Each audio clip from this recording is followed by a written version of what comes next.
જય શ્રી કૃષ્ણ। આજે આપણે બનાવશું સ્માઈલી। એના માટે જોશે આપણે 2 નંગ બાફેલા બટેટા, અડધી વાટકી પૌવા, 1 ટીસ્પૂન મીઠું, અડધી ટીસ્પૂન મરી પાવડર, 1 ટેબલસ્પૂન છે આરા લોટ, તપકી, જરૂર પડશે તો જ નાખશું, 1 ટેબલસ્પૂન લીંબુનો રસ અને પીસેલી ખાંડ છે 1 ટેબલસ્પૂન। આ પૌવા છે અને પીસી લેશું મિક્સરમાં, પાવડર કરી લેશું। બટેટા છીણી લીધા છે, એમાં હવે પૌવાનો પાવડર નાખી દેશું।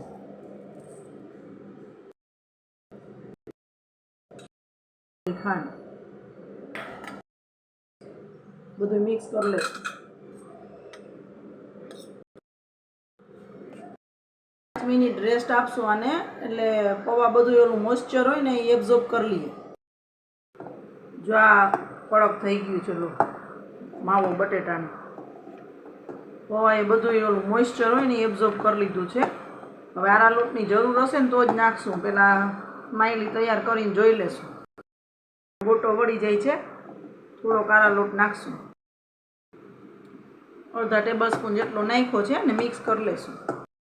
એ રીતના લુવો લઈ આ આરા લોટમાં ઓલું કરીને લઈને વણી લેશું।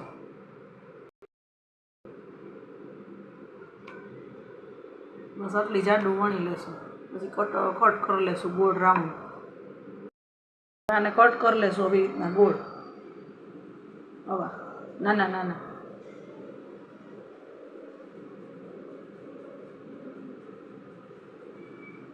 કટર હોય તો કટરથી કરી લેવાના।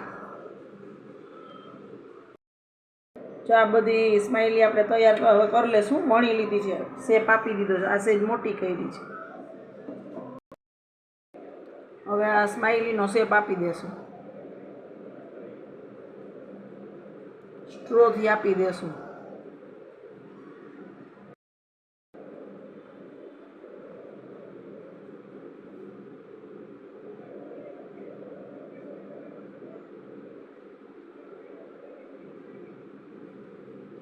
આ રીતે બધી તૈયાર કરી લેશું।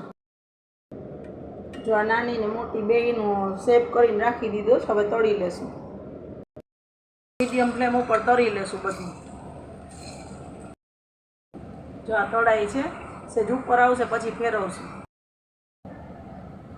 આવી રીતે પલટાવીને તળી લેશું।